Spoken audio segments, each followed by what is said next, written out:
So in the past, the act of purchasing a video game was pretty straightforward. You went to a store, you bought a copy, and it was yours. Whether you finished it or not, sold it to a friend, or replayed it 10 years later, ownership was central to the gaming experience.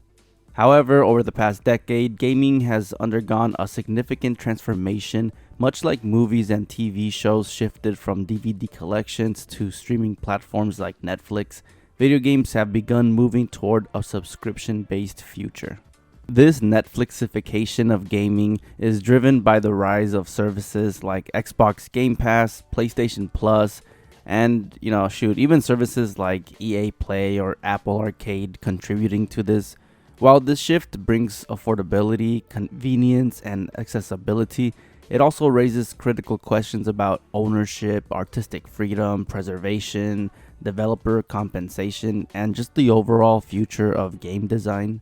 Microsoft's Game Pass arguably pioneered the modern subscription model in gaming with a Netflix-like approach. It offers users a rotating library of hundreds of games for a flat monthly fee, but that fee does seem to kind of go up in price here and there sometimes. There's first-party titles like Starfield, Halo Infinite, Forza Horizon 5 that are included day one, giving subscribers instant access to blockbuster experiences without the upfront cost of $60, $70. Now, whether you like those games or not, personally, I don't think they're great, but the fact that I don't have to go out and buy those mediocre games and instead I get to test them out first, it's pretty convenient. Game Pass has become central to Xbox's entire business strategy. Microsoft positions itself not just as a console maker, but as a service provider, where the hardware essentially matters less than the subscription itself. I mean, look at the recent marketing. Everything is an Xbox, because if you have that Game Pass subscription, you're playing Xbox. Your phone is an Xbox, your TV is an Xbox, your iPad. And just like how, in a way, to a lot of consumers of shows and media and movies, your iPad has replaced the conventional television, your iPad can replace your conventional gaming device and even games. I made a video on how your iPad can replace your gaming consoles. Go check that one out. But this concept, while troubling to a lot of us, overall, we know that this is a future of gaming unfolding in front of our very eyes. GameStop is holding on to dear life the way that Blockbuster did. The idea of the family living room with the big bulky TV was replaced by everyone being on their phones or tablets and having instant unlimited access to all of the shows and videos and movies that they want to watch. And honestly, that's essentially what's happening with the gaming industry with these gaming subscriptions. Xbox and Microsoft, they're not a very good company. They've made some awful and questionable choices. But you can't help but praise the Game Pass model because it is revolutionary and it is going to essentially be the future of gaming. It set the precedent for it, at least. I myself don't personally like the idea of not having my physical games. I'm a collector at heart. I love getting my hands on the games I want to play and having them as collection for the next generation of gamers. But I also too like convenience. If you look through some of my older videos when I almost exclusively talked about video games, I praise Game Pass a lot because it is a great service. But what I don't like is the idea of these games being removed. And if we're in a near future of the industry where there isn't an ulterior method of purchasing games other than digital, we're going down a slippery slope of these companies always dictating what we can and cannot play. If 1 or 5 or even 10 years from now, I can't just randomly grab the game and plop it into a console to play it without needing the subscription or the internet, then how are we going to consume this older art? A lot of these games are a very unique art form and we can't just let them die. And I guess that's kind of where you can make a strong argument for emulation and the importance of emulation towards video game preservation. But, that's another topic. And where we are currently now is the genesis of this new future for gaming. Xbox is pretty much there. They're just kind of waiting for the industry to catch up. So, we have PlayStation releasing their take on Game Pass as well with the PlayStation Plus. but they complicated it a bit by adding the tier system with, PS Plus Essential, Extra, and Premium. And, this reminds me of what Hulu ended up being for Netflix. With Hulu, you got the base subscription, but they went with a cheaper subscription with commercials. And then, to pay a little bit extra, you get no commercials. And I feel like that's something that possibly can happen with streaming services where they're going to implement like ads and stuff, after 30 or an hour of gaming or something, and you have to pay for that no ads crap. But yeah, Hulu did that before Netflix did, and then the other streaming services that came after also started copying that model. But Hulu also has an annoying thing where they're like, oh yeah, we have that movie or show that you want to watch, but you have to add this extra bonus attachment or perk that'll cost extra on top of what you're already paying. So yeah, if Game Pass is Netflix, back in the day, then PlayStation Plus is Hulu. And, I guess that would kind of make Google Stadia like QB. I don't know if y'all remember QB. I think that's how you say it. I think QB can get a video of its own, but yeah, basically, QB was a short form streaming service for mobile devices that launched in April 2020. The name QB is just like a mashup of quick bites. It reflects on, its focus on short-term content with episodes lasting like 7 to 10 minutes and smartphones in mind for viewership. But yeah, they basically failed by the time December 2020 came around. I can't even think of a single show other than the awful Punk'd revival with Chance the Rapper. And, just like his career, Punk'd also just flatlined. Damn, that's mean. Shout out to Chance. I actually really like his music. But anyway, QB is to streaming services what Google Stadia is to gaming subscriptions.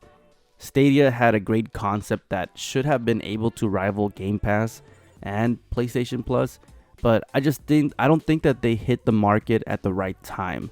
I really think Stadia would have worked had it released in the near future.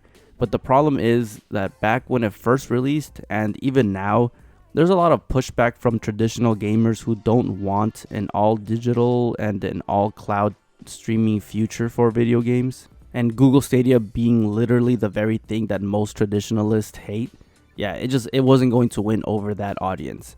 And then the only audience that you were gonna try to get was a younger audience, but if their parents already got them an Xbox or a PlayStation or, even a PC, then, what's the point of getting them a Stadia?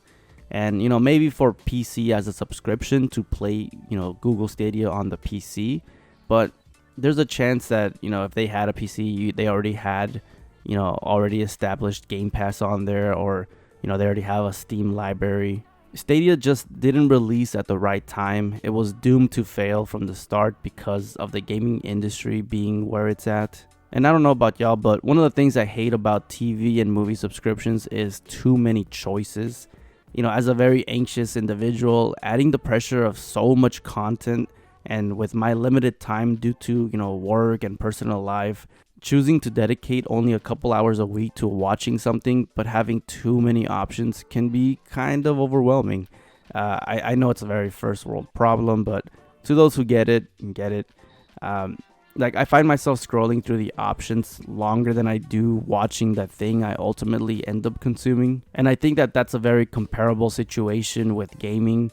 Heck, I've even done that so often lately. Like, I'll boot up my Xbox or PlayStation and look at the catalog of games because I'm itching to play something specific, but I don't know what.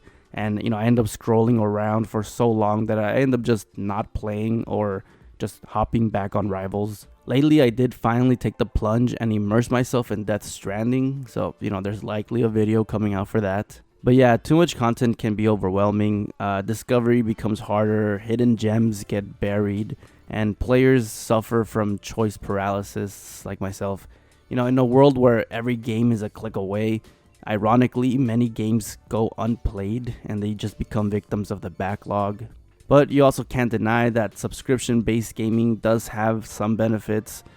Paying $10 or $20 a month for access to hundreds of games is cost effective, especially as games, climb to $70 or more. It also democratizes access to games, particularly in lower income regions or among younger players. However, as more companies launch their own services, players are going to face the same problem that TV viewers now do, which is subscription fatigue. Subscribing to Xbox, PlayStation, and others that are sure to come in the near future, that's gonna quickly add up. Now, I purposely left Nintendo out of this discussion so far because Nintendo is pretty old school. If you want to play their games, you have to buy their console, period. But then I'm thinking, they have slowly, sometimes, eventually do catch up to the times. So what if they do change their minds and slowly dip their toes in the water? I have a strong suspicion that the Nintendo online service that offers apps to their classic library is something that they could sell across the digital platforms like with Game Pass. Imagine a classic Nintendo app subscription where you have access to their retro consoles on an Xbox or a PlayStation and even mobile devices. I think people who don't have like a current gen Nintendo console would eat that up. And even if you're like an Xbox or PC gamer, you might subscribe to the service just to make streaming classic Nintendo games just that much easier. But yeah, I think long-term play for most gaming companies is cloud gaming for sure. Where subscription services replace not just game ownership, but the need for consoles altogether. You're probably just going to get like one console and play everything on that. Preferably probably a PC because it's just the most convenient way. And you can even plug in a controller to the PC. And with games rendered on servers and streamed to devices, the future may be less about owning the hardware and just more about maintaining access to your subscription. And this could either expand gaming's reach or they just could create a new digital divide. We'll have to wait and see on that one. And just as streaming TV hit a wall with content saturation, rising prices, and user churning, gaming subscriptions may also hit this same wall. So, if they don't learn from streaming services mistakes, they may be in for a rough, future. And the gaming industry could, have a small little recession or collapse in some way. Like if too many services dilute the value, or if the financials don't pan out for developers and platforms, the industry could just pivot again, possibly toward a hybrid model of ownership plus subscription, which is where we are now. So we might be right back here in 10 to 20 years. So that was my small discussion on the Netflix-ification of gaming. So yeah, subscribe, leave a like. Thanks for watching.